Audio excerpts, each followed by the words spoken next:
Buenos días a todos, bienvenidos al evento de América Sostenible. Mi nombre es Juan Fernando Montenegro y los estaré acompañando en el track de salud y bienestar.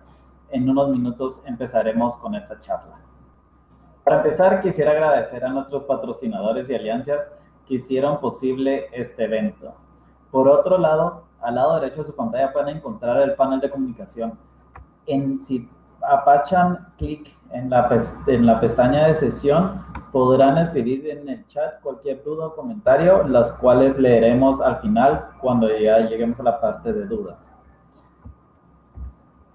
Bienvenidos a la charla de Descarbonizando las Edificaciones por el Instituto Latinoamericano de Passive House. Este será realizado por Marcelo Wenchunir Bustos y Michelle Wasuf del Instituto Latinoamericano de Passive House. Marcelo Wenchunir es presidente del Instituto Latinoamericano de Passive House. Es arquitecto egresado de la Universidad de Chile con un doctorado en ingeniería de la Universidad de Hannover de Alemania. Es acreditado Passive House Designer por el Passive House Institute de Alemania, siendo el primer arquitecto latinoamericano en obtener tal acreditación. Es actualmente el director de Arquiambiente en Chile. También tendremos a Michelle Wasuf, que es vicepresidente del Instituto Latinoamericano de Passive House. Es arquitecto egresado de la Universidad Técnica de Karlsruhe y diseñador de Passive House certificado y acreditado como certificador Passive House por el Passive House Institute de Alemania. Es socio fundador de la empresa Energy House Arquitectos en Barcelona, España. De antemano, muchísimas gracias por su participación. Marcelo, voy a dejar de compartir mi pantalla para que puedan poner su presentación, audio y video. Sí, gracias Juan Fernando. Sí, antes de compartir la pantalla, quería agradecer al Green Building Council de Guatemala y a todas las asociaciones Green Building Council que están participando por esta invitación. La verdad que también es un honor estar presente en un evento tan importante como el que han desarrollado y sin duda muy necesario, sobre todo en los tiempos que estamos viviendo. Voy a compartir la pantalla. Muchas gracias. Aquí está.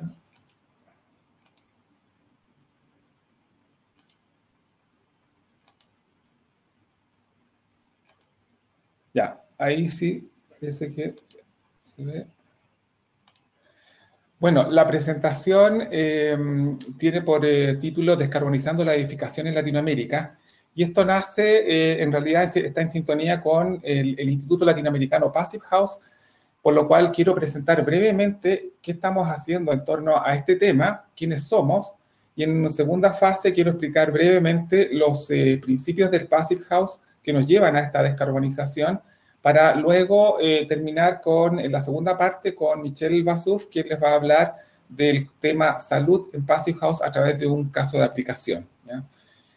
El Instituto Latinoamericano Passive House nace como un ecosistema abierto de trabajo colaborativo en el cual invitamos a todos los Passive House Designers y a todas las asociaciones interesados en descarbonizar la edificación para promover esta manera de edificar, ¿ya?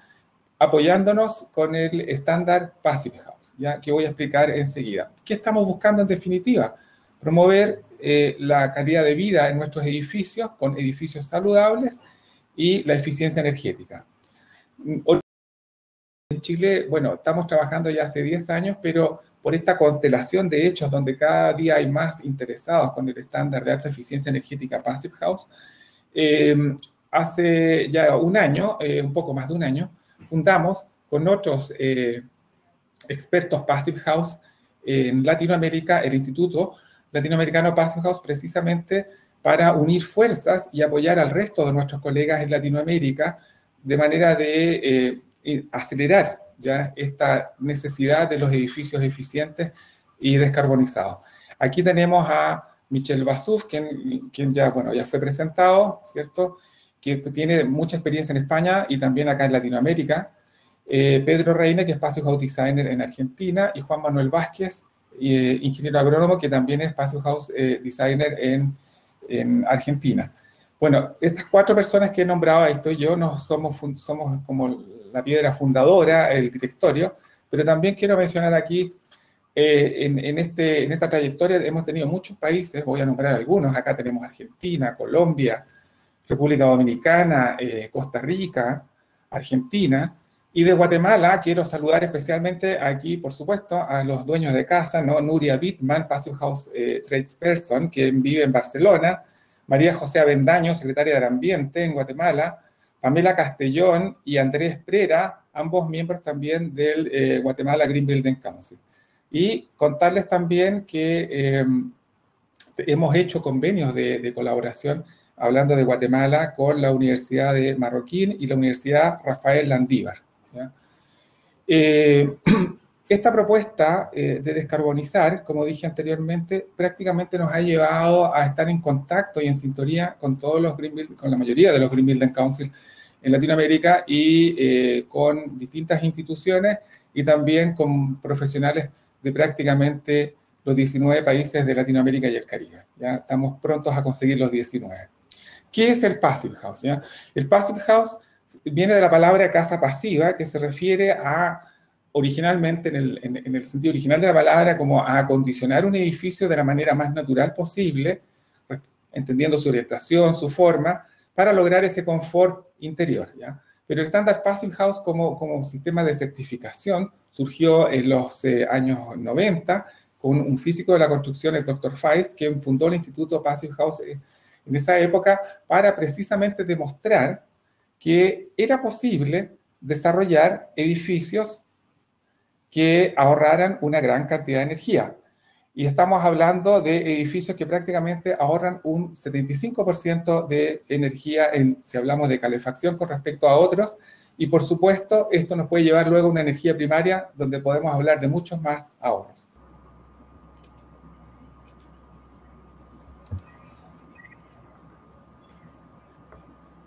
Bueno, para continuar con esta idea, los principios del Passive House se resumen acá, son básicamente 5. Nosotros hemos agregado otros 2 más, muy importantes para Latinoamérica, y tiene que ver con, por un lado, con el tema de una alta aislación térmica, porque tenemos que conservar el calor, eliminar los puentes térmicos, usar ventanas de altas prestaciones, tener un sistema de ventilación mecánico de doble flujo controlado con recuperador de calor, preocuparnos por la hermeticidad de los edificios y un sexto principio, de todas maneras, trabajar con el tema de la protección solar para evitar los sobrecalentamientos en nuestras latitudes. El principio 0 también, obvio, es empezar a diseñar considerando las condiciones locales, de asoleamiento, de temperaturas, etcétera, que nos hablan de una arquitectura hacia lo bioclimático, ¿ya? Los otros 2 principios que tienen que ver más que nada con conservar el calor. Y ustedes me dirán, bueno, estamos en Latinoamérica también tenemos que conservar el frío. Entonces, tal como un termo puede conservar el calor, el frío también se conserva. Y al lado, lo que ustedes ven aquí es una cafetera activa, que es análogo a nuestros edificios en América del Sur, por lo menos, están constantemente disipando calor en periodo de invierno, lo mismo que puede ocurrir acá en una casa que conserva el calor gracias a su aislación térmica, perdón, y acá como la cafetera activa que está perdiendo el calor. Entonces, Passive House, para poder lograr una alta eficiencia, obviamente es importante el grado de aislamiento del edificio.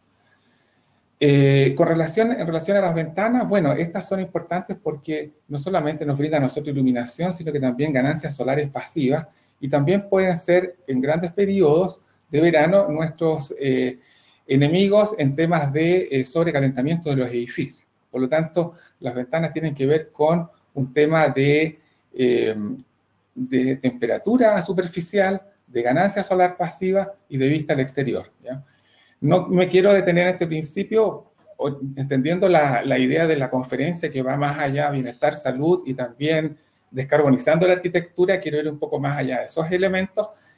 El cuarto elemento importante en una arquitectura pasiva es contar con una ventilación mecánica, porque si ustedes comprenderán que si hacemos un esfuerzo en conservar esta temperatura interior, ¿ya?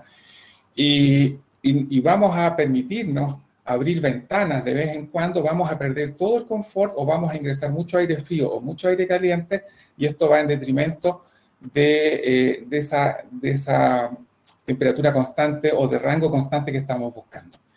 Por eso es que uno de los elementos que utilizamos acá es la ventilación controlada, que nos permite trabajar en los ratios perfectos, ya sea un colegio o una vivienda, según las necesidades que hay al interior.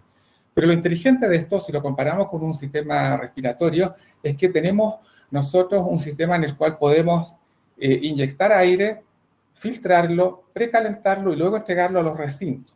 Y eso es lo que hace el pulmón de un edificio Passive House cualquiera. Aquí vemos uno tipo de vivienda. Hace las veces de pulmón porque también toma el aire exterior, lo filtra, lo cruza con el aire saliente y recupera entonces el calor del aire que va saliendo. En época de verano ocurre también lo inverso. Aquí podríamos ver nosotros también lo mismo, cómo este pulmón se inserta en un espacio de la vivienda y entrega el aire a los recintos secos, positivos, y se extrae por las zonas húmedas. ¿Qué tenemos en definitiva? Tenemos, en definitiva, una tasa, como dije, controlada, por lo tanto vamos a apuntar hacia la eficiencia energética, pero también tenemos una ventilación en la cual no nos damos cuenta, tenemos filtrado del aire y un barrido, digamos, que produce una calidad de vida, sobre todo ahora, donde la ventilación es muy importante, absolutamente constante, ¿ya? Sin pérdidas de energía. Finalmente, el último principio tiene que ver con la hermeticidad, y esta hermeticidad habla de, tampoco podemos darnos el lujo de tener malos cerramientos entre los muros cielos, muros pisos, ventanas con el muro, porque todas estas infiltraciones nos van a hablar, por un lado, de ineficiencia y también nos van a hablar de la mala calidad del aire, porque vamos a estar también entrando aires que no queremos y que no se están controlando dentro de la vivienda. En cuanto a certificación, bueno, en el estándar Passive House estamos hablando de demandas de calefacción y de refrigeración, depende del caso. Si en un clima están predominando demasiado las condiciones de calefacción, bueno, siempre son importantes las dos. Hay edificios que también están sometidos a demandas de calefacción en una época y de refrigeración en otra. Otros edificios que están todo el año con una demanda de refrigeración, pero estamos hablando de demandas muy bajas, de 15 kilovatios hora metro cuadrado año. Si hablamos de esto en calefacción, por ejemplo, podemos tener fácilmente en Santiago de Chile viviendas que en calefacción demanden 100 kWh metro cuadrado año, y aquí estamos hablando de 15 kWh metro cuadrado año. Y si vamos a regiones más extremas de Chile, estamos hablando de demandas de calefacción cercano a los 200 kWh metro cuadrado año, cuando con un estándar como este podemos lograr 15. ¿Ya? También importan mucho los consumos del resto de los consumos. ¿Con qué estoy cubriendo yo finalmente el agua caliente sanitaria, la demanda de calefacción, todos los electrodomésticos, que me van a llevar entonces a una energía primaria, ¿ya? Y esa energía primaria en una Passive House clásica no puede ser más allá de los 120 kWh por metro cuadrado al año, ¿ya? Una casa Passive House anda cerca de los 60, 50, energía primaria así estándar, ¿ya? En relación a la hermeticidad, esto se mide con un test y no nos podemos pasar de las 0,6 renovaciones de aire hora. El Passive House ha evolucionado con otras categorías en las cuales nos están beneficiando por producir energía o incluso por producir mucho más energía renovable y mejorar mucho más la eficiencia de la envolvente del edificio, incluidos los puntos de consumo al interior. Y así estamos hablando de una Passive House Plus y una Passive House Premium, ¿ya?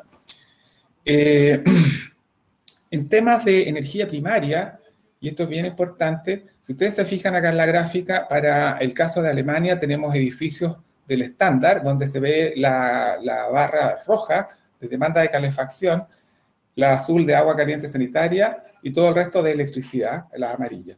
Aquí tenemos distintos estándares. Para ese país, con distintas épocas de eficiencia energética, si lo comparamos acá con la reglamentación de ahorro de energía del 2002, una Passive House, fíjense ustedes la cantidad de energía que ahorra en calefacción en un clima como ese, y el agua caliente sanitaria, aprovechando bombas de calor y otros elementos, también esto empieza a reducirse. Por lo tanto, estamos hablando de edificios de energía primaria, como les contaba inicialmente, de 60 kWh metro cuadrado año versus un estándar cualquiera que habla de 300, que habla de 200 kWh metro cuadrado año, ¿ya? Hay muchas publicaciones del Instituto Passive House de Alemania donde se compara toda la energía acumulada por kilowatt-hora metro cuadrado año. Indudablemente, si aquí vemos de 50 años y una barra en el tiempo de la energía de un edificio Passive House versus lo que va acumulando un edificio estándar, se distancia bastante y eso tenemos ahí una gran oportunidad por el hecho de hacer bien el edificio y de tener este gran porcentaje de ahorro también, de tener una energía primaria muy baja que nos va a conducir a CO2 también muy bajo de emisión. Brevemente, acá un caso que estamos desarrollando ahora, Passive House en Alemania, para explicar este factor, con un caso ya más chileno. Esto es una vivienda que estamos en proceso de construir ahora, Passive House, en el sur de Chile. Y aquí lo que he graficado, utilizando el PHPP, que es la herramienta para evaluar edificios Passive House que se utilizan en este caso. Tengo el caso de la vivienda, si lo hubiésemos proyectado con el estándar tradicional de la zona, y no digo de la reglamentación térmica de la zona porque todavía me habría quedado mucho más consumidora, ¿ya? Y aquí tenemos entonces un estándar relativamente mejorado, como lo pudiésemos hacer como se está haciendo allá en el sur, con ventilación por ventana, y tenemos acá que esta casa se habría hecho cargo de 269,49 kWh por metro cuadrado año de energía primaria, y solamente en el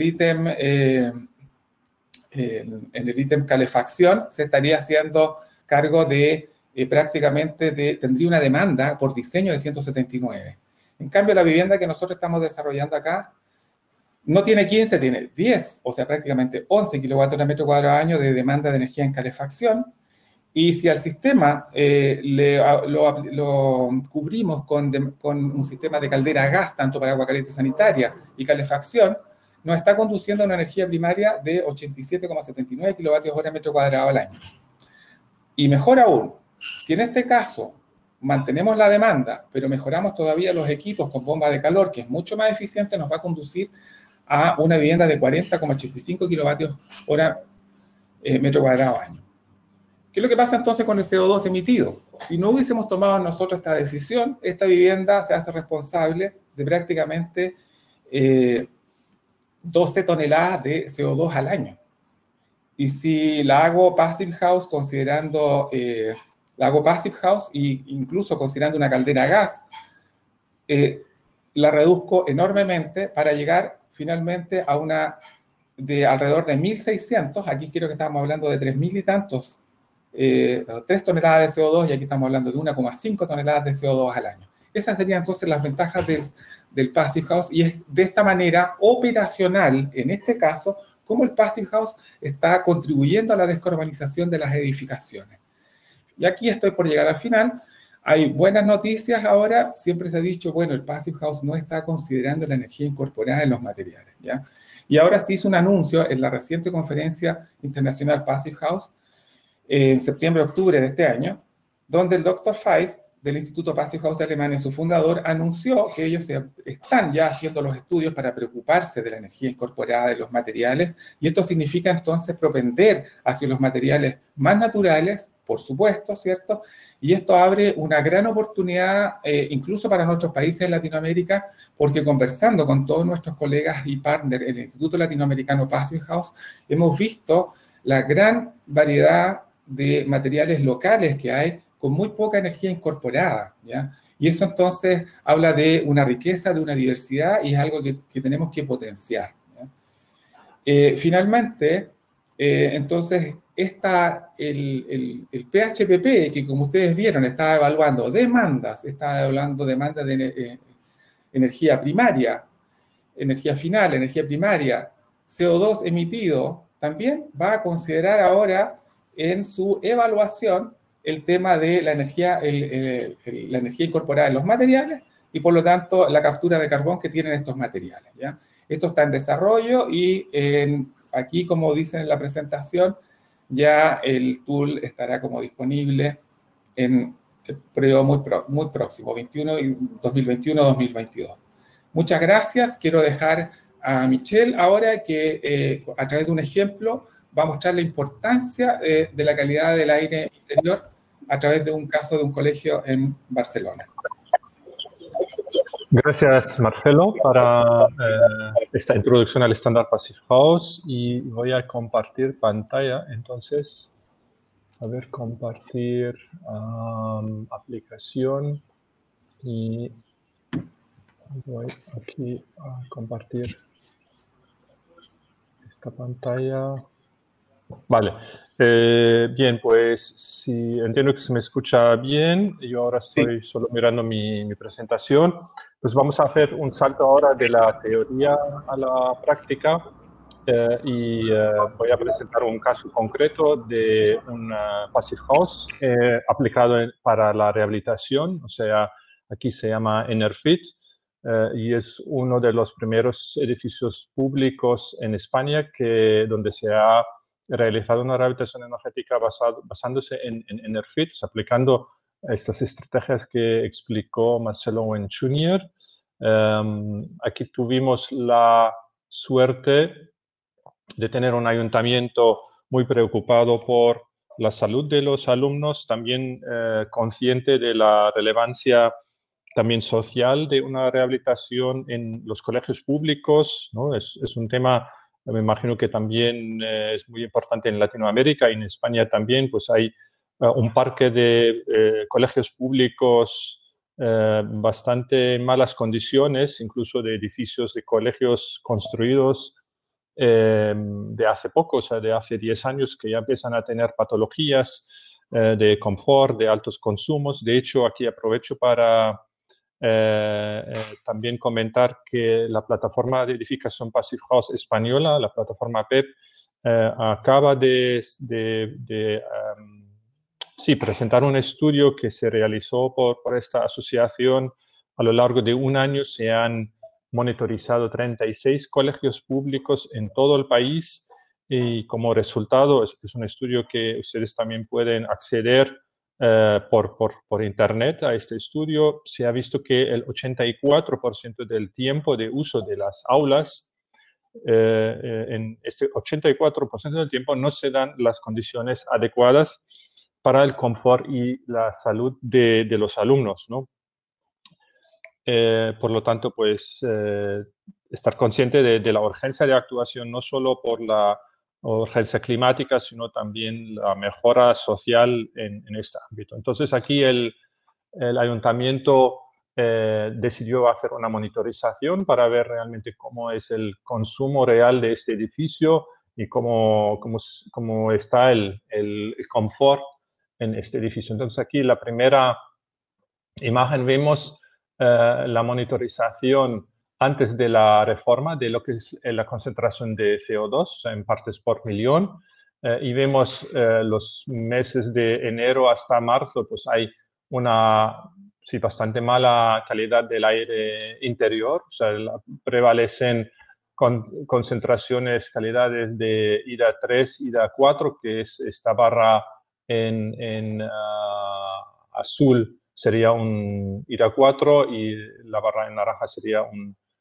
IDA 2. Y entonces sí que se nota un cambio importante entre el mes de marzo y de abril, que en España pues es el cambio de invierno, digamos, bastante brusco hacia el verano, porque es ahí cuando los alumnos abren las ventanas, y en los meses de abril hasta junio pues hay una buena calidad del aire. Esto es cierto en términos de CO2, ¿no? Ahora, después de la reforma, se ha notado una mejora importante de la calidad del aire. Se ve que aquí pues dominan los registros de concentración de ppm por debajo de 800 ppm.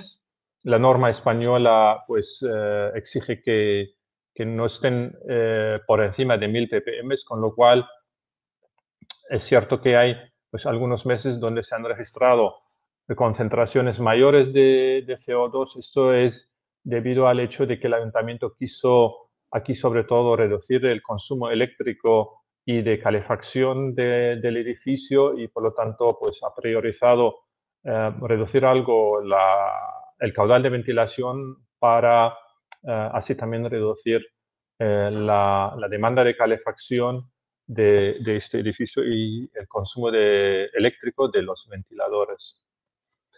cuando vamos aquí a lo que son las temperaturas, antes de la reforma se nota una también muy mala calidad del aire en términos de temperatura.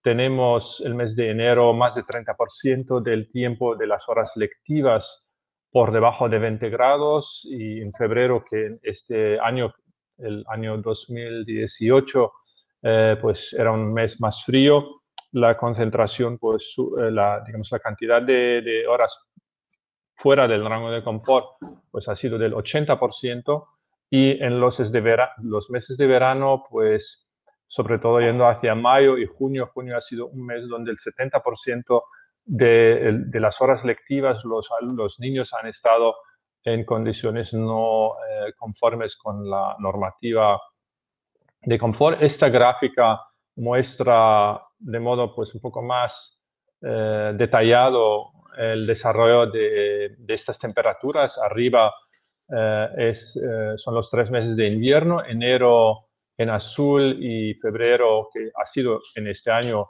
el mes más frío. Vemos que pues han tenido hasta días con temperaturas de 12, 13, 14 grados de temperatura interior en las aulas, en las horas lectivas, que es un valor bastante, pues, como ustedes pueden imaginar, poco confortable, ¿no? Si vamos a los meses digamos, de verano, sobre todo aquí se constata el mes de abril y de mayo unas temperaturas dentro del rango de confort. Aquí, pues, los meses de abril y mayo son 2 meses benignos en Barcelona, con lo cual aquí en términos de temperaturas, pues no ha habido problemas. Y aquí el mes más crítico, pues, es el mes de junio. El 23, 24 de junio termina el colegio, por lo tanto aquí estas líneas en gris terminan antes, ¿no?, de respecto a los meses de abril y de mayo, pero vemos curiosamente que el mes de junio, pues las temperaturas dentro de los aulas pues ha sido casi siempre por encima de 25 grados, hasta llegar a registrar temperaturas de 31 grados dentro del aula, que son evidentemente temperaturas muy complicadas a la hora de enseñar, ¿no?, en el colegio, ¿no? Recordar que aquí con las estrategias Passive House se pretende, se llega, digamos, a actuar en 3 ejes. Uno es el eje energético, que es la reducción del consumo energético. El segundo eje es el de la salud y de la calidad de vida de los usuarios. Y el tercer eje, en el caso de los colegios, es la calidad de formación, digamos, la capacidad intelectual de los niños, que evidentemente sufre cuando la concentración de CO2 y bien las temperaturas están fuera de rangos de confort. En esta tabla vemos el porcentaje de temperaturas después de la reforma. En principio, el rango interesante bueno es las barras en verde, que son entre 20 y 25 grados, y vemos que es la barra del color que domina en estos registros de temperaturas. Es cierto que el mes de septiembre es un mes complicado también de calor en Barcelona, y aquí, como veis marcado en amarillo a la derecha, hay que mencionar que los rangos de confort de Passive House, que se basan de hecho en el ASHRAE, y en la ISO 7730, son bastante exigentes y no son alcanzables por una reforma EnerPHit si no se actúa, si no se introduce un sistema activo de refrigeración mecánica, aunque sea una refrigeración, un aporte muy pequeño de energía, pero es necesario también para este edificio, en este clima del Mediterráneo, para poder certificar en EnerPHit, por lo cual, pues, aquí se va a hacer una certificación paso a paso, que es un protocolo especial dentro del Passive House para rehabilitaciones, donde pues se hace, la rehabilitación se lleva a cabo a lo largo de varios años. Esto es también la misma gráfica que la anterior, pero también viendo el hilo continuo del tiempo de estos 6 meses y se ve también el mes de septiembre por donde, bueno, en este caso es la humedad relativa, se ve también el reto en un clima de costa de las latitudes de Barcelona, que el mes de septiembre es un mes muy húmedo con humedades relativas de hasta el 70% que son también fuera de un rango de confort, quizá estén dentro del confort adaptativo de la ISO 15251. Y aquí también, pues, la conclusión ha sido instalar un sistema de aporte de un frío, también un aporte de deshumectación, cosa que por cuestiones de presupuesto no se ha podido llevar a cabo en este proyecto. Bueno, un resumen de los criterios de salud de esta rehabilitación en términos de CO2, que son la tabla a la izquierda. Vemos que de la muy buena calidad de aire ha subido de un 41% a un 63%.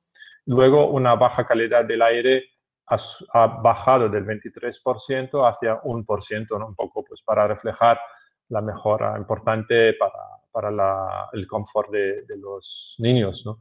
Y a la derecha, pues la comparativa en términos de temperatura.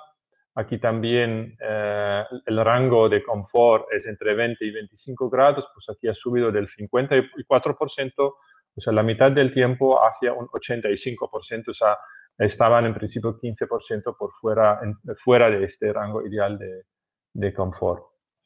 Dos imágenes más antes de terminar con esta presentación de lo que es lo que hablamos, la descarbonización de nuestros edificios, sobre todo en el parque existente de los edificios, cómo ha sido el ahorro energético en calefacción, porque en este edificio no hubo antes tampoco un aire acondicionado de aporte de frío activo. En los colegios públicos de Cataluña pues se suele trabajar con un sistema de calefacción también necesario en el clima de Barcelona sin un aporte de refrigeración activo, ¿no? Con lo cual, pues aquí se centró para ver el ahorro energético en la demanda de calefacción y vemos en esta gráfica los años 2014, 15, 16, 17 y luego 18 y 19. Los últimos dos a la derecha son los consumos reales, o sea, a la derecha veis un lector de energía que se ha puesto en los conductos de ACS que van hacia este edificio. Para entender la gráfica, pues nuestro edificio que se rehabilitó es el edificio principal con el azul claro, luego hay un azul un poco más intensivo que es una guardería que no formó parte de la rehabilitación. Luego hay una cocina con consumos de gas y luego hay una serie de pérdidas energéticas por el tema del rendimiento de la caldera de gas y las pérdidas en la distribución, ¿no? Y vemos claramente cómo, gráficamente también, cómo se reduce antes y después de la reforma esta parte del consumo de calefacción del edificio reformado. Y a la derecha veis que se registraron pues unos 5.000 kilovatios hora de consumo de calefacción para un colegio de unos, ahora no lo sé de memoria, yo diría entre 200 y 300 alumnos, o sea, no es un colegio ni pequeño ni muy grande, de tamaño mediano. Esto equivale a una factura anual para calefacción de 400 euros, o sea, es un valor que casi equivale a un consumo de dos familias, de dos viviendas unifamiliares, ¿no? El consumo antes de la rehabilitación ha sido 56.000, que también se ve aquí a la derecha, con lo cual podemos hablar aquí de una rehabilitación factor 10, o sea que es una rehabilitación, es un factor 10 que se ha confirmado en más rehabilitaciones tipo Enerfit en los últimos 10-20 años que se está trabajando con este estándar en Europa. La última gráfica es un poco también mostrar el consumo eléctrico. Es cierto que aquí se integró un sistema de ventilación mecánica doble flujo con recuperación de calor. Quiere decir que se cambió a un sistema de ventilación controlado con 2 ventiladores, con el consiguiente consumo eléctrico, con lo cual el consumo eléctrico sí que ha subido, ¿no? Vemos la barra, el antes y el después, pues ha subido un 5%. Por eso nosotros siempre recomendamos trabajar con máquinas de ventilación certificadas por el Passive House Institute. Quienes quieren o tienen la curiosidad, vale la pena entrar en la página web passive.de, que hay una base de datos de elementos certificados que certifica el Passive House Institute y facilita para, según qué clima, para los diseñadores y los promotores para tener una seguridad de una garantía, digamos, de éxito en la rehabilitación. Entonces, aquí siempre recomendamos trabajar con máquinas certificadas de ventilación porque tienen el rendimiento certificado con un protocolo más real que las propias autodeclaraciones de los fabricantes de estas máquinas, y además tiene certificado el consumo nominal eléctrico. Y para ser certificada una máquina de ventilación, pues tiene que ser una máquina muy eficiente con ventiladores de última generación, y con lo cual nos interesa aquí para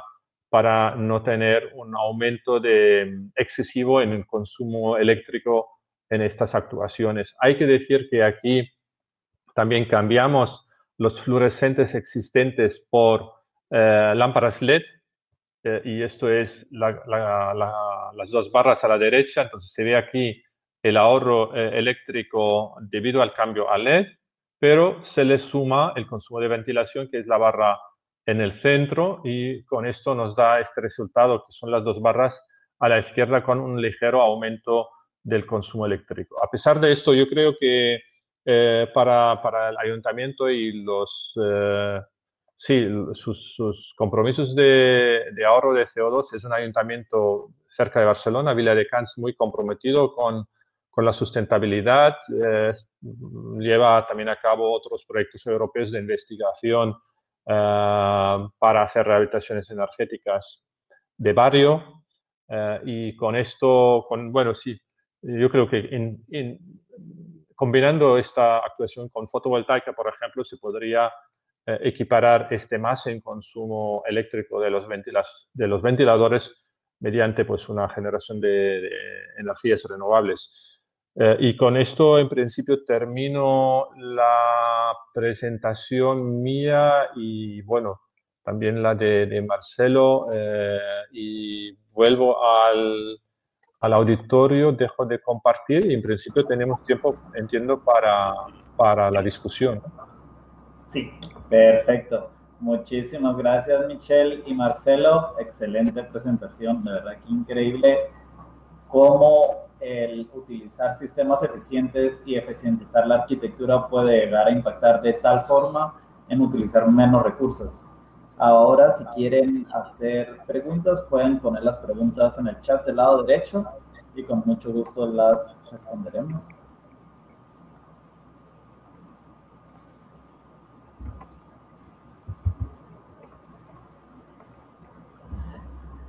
Una consulta, ¿cómo ha sido su experiencia en el área técnica de construcción? Digamos, ¿qué tan me imagino? Es que si una construcción normal, bueno, o tradicional, tiene un montón de detalles, me imagino que para Passive House debe de tener 1001 detalles más con especificaciones. Claro. A ver, bueno, puedo responder yo de mi parte. Hemos tenido 2 experiencias, porque bueno, somos oficina de arquitectura también, entonces algunos proyectos los proyectamos y los hacemos eficientes internamente en la oficina, pero también prestamos servicios de asesoría, ¿ya? Pero en ninguno de los casos me libero de lo que tú dices, o sea, me tengo que hacer responsable acá en Chile de los detalles constructivos sin puente térmico y bueno, obviamente los calculamos todos. Tengo colegas en Alemania que me dicen, oye, ¿para qué te haces cargo de eso si lo hacen las oficinas? Pero la verdad las cosas es que no. O el físico de construcción.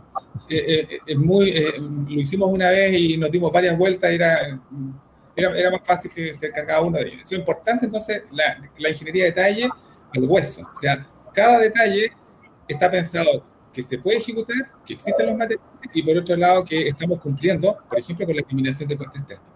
Y esas demostraciones las hacemos. Entonces, es muy delicado la etapa de proyecto. Pero también es una oportunidad para los ingenieros y los arquitectos, ¿no? de ensanchar su campo de aplicación y ahí conquistar nuevas tareas, ¿no? de responsabilidades, yo pienso, ¿no? Claro. Totalmente de acuerdo, sí. Y debe ser impresionante el nivel de detalle que se llegan en esas construcciones. Sí. Y sabes que no solamente es importante el nivel de detalle, sino que también cuando pensamos en obra. ¿Ya? Porque el proyecto pasa después a una fase de presupuesto y de construcción. Y sí, en la etapa de construcción es crítico estar atento a que se lleven realmente al pie de la letra todos los detalles que se proyectaron y que la gente que esté ejecutando la obra también tenga un conocimiento de lo que estamos buscando. ¿Ya? Porque muchas veces uno se sale del estándar de construcción, obviamente se sale de las prácticas tradicionales hacia las buenas prácticas ahora. Entonces parece como algo muy extraño, pero después se acostumbra. Entonces, para que el edificio también tenga éxito, porque finalmente esto es prestacional, ¿no? Necesitamos que la obra también se construya tan prolijamente como se proyectó en la fase inicial. Ya. Buenísimo. La verdad que sí, qué interesante sería ir a visitar una obra de Passive House. Bueno, una formación, lo importante es, yo creo, también para los diseñadores de los edificios tener una buena formación de Passive House, de diseño pasivo, y esto yo creo que incluso en Latinoamérica hay alguna universidad, si no me equivoco, en Chile, que ya para los estudiantes ofrece, ¿no? En la Universidad Sí, de la frontera. de la Frontera, ¿no? Que hay como cursos para estudiantes para este tema. En España, desgraciadamente, todavía no forma parte de la formación universitaria y nos cuesta por eso siempre formar a los jóvenes arquitectos o ingenieros que vienen a trabajar con nosotros. Y ahí pues sería también responsabilidad y oportunidad de las universidades, también en Latinoamérica, ofrecer este nuevo campo. Y yo creo que hay un potencial muy importante para esto, ¿no? Nosotros, por otra parte, eLab está también ofreciendo cursos de Passive House Designer más pensadas para los ya titulados, los arquitectos o ingenieros que ya tienen experiencia con la construcción en general. Ah, qué excelente, qué buenísimo. Aquí hay una pregunta de cómo se llama la certificación de Passive House con LEED. No sé si tienen algún tipo de acuerdo a esas dos certificaciones o... Bueno, en el caso acá en Chile, trabajamos una sucursal de Banco BCI que está certificada de Passive House, pero que inicialmente no empezamos a trabajar como, ¿cómo se llama? Con LEED. Tiene la certificación LEED. Y la verdad que las diferencias son, más que diferencias, bueno, yo diría que fueron complementarias, porque la preocupación medioambiental de una y la preocupación de la eficiencia energética de la otra dimos paso a un excelente producto. Sí hay unas diferencias, por ejemplo, con respecto al ahorro de energía, que en Passive House hablamos de máximo 15 kWh metro cuadrado año, por ejemplo, como indicador de diseño y enmienda de calefacción. Y en una certificación LEED estamos hablando de porcentajes de ahorro, entonces no necesariamente vamos a estar hablando siempre de los 15, nosotros podríamos también estar hablando de 30 kilowatts de metro cuadrado al año, y puede ser esto en calefacción o refrigeración. Entonces yo creo que son complementarias, ¿no? Ahí están las grandes diferencias. Estamos más cerca del consumo energético casi cero. Ya. Hay un convenio, ¿no? Puede ser, yo creo que consiguiendo una certificación Passive House se obtiene una puntuación X de créditos en el capítulo de energía, pero yo no soy ahora experto de LEED. Me imagino que los ingenieros de LEED lo saben mejor. Sí. Sí que hay un convenio. Sí, no, sí, me imagino que sí. Sí, totalmente. Si ya se aplica todo lo de Passive House al LEED, seguro que ya tienen bastantes puntos ganados en esa certificación. Y Sí. una pregunta con el tema de Passive House. ¿Ustedes hacen algún tipo de simulaciones energéticas en su oficina como para, digamos, me imagino yo que se pone cuando pones todas las especificaciones en el modelo para verificar que el confort térmico vaya a ser el adecuado? Michel. Sí, o sea, hay la herramienta PHPP, Passive House Projecting Package, que es una herramienta, no es una herramienta dinámica, pero sí que fue validada por ASHRAE 55, que es como un protocolo, una auditoría para comprobar la exactitud de las herramientas de cálculo y aprobó, o sea que sí, ahí también yo creo por internet se puede descargar el protocolo de la auditoría. Entonces es una simulación energética hecha a medida para edificios de muy bajo consumo energético, ¿no? Entonces allí está pensada ya para temas como infiltraciones de aire, recuperación de calor, y sí, y también temas de estrategias pasivas, desde luego. Excelente. Sí, bueno, y qué interesante. Yo no sabía que tenía Passive House pues un simulador. Sí. Sí, bueno, de hecho, existe desde 1996, o sea que de las Sí, herramientas que hay en el mercado, pues uno me imagino de los más edad tiene. Y continuamente también pues se va actualizando. Los últimos años, cierto que Passive House ha nacido en un clima frío templado, o sea, más para de centro Europa o del sur de Latinoamérica, pero los últimos 10 años ha ido introduciendo también criterios de certificación para clima húmedo, y se está aplicando mucho en China, en la costa oriente de China, con un clima como Shanghai, como se puede imaginar, muy exigente, muy parecido quizá como del Caribe, ¿no? Claro. ya. Qué interesante, buenísimo. Ahora mismo tenemos nuestros miembros del ILAB de Colombia, de Brasil, que ya están trabajando con Passive House en climas cálidos húmedos, cálidos secos. ¿Ya? Entonces, no todo es calefacción, aquí también estamos hablando de refrigeración, muy importante. Sí, totalmente cierto. Tenemos colegas de Panamá también. Perfecto. Bien. Sí, a ver si lo comenzamos a aplicar en Guatemala con todas estas nuevas certificaciones porque digamos en Guatemala tenemos más un clima tropical, entonces es más problemas de humedad y pues no problemas, sino temperaturas. Te apoyamos desde la plataforma ILAB. Perfecto. Bueno, muchísimas gracias a ambos por esta presentación. De verdad que excelente presentación y los quería felicitar por estar impulsando todo este movimiento en Latinoamérica. Bueno, gracias a ustedes también por la invitación. Muchas gracias por la invitación.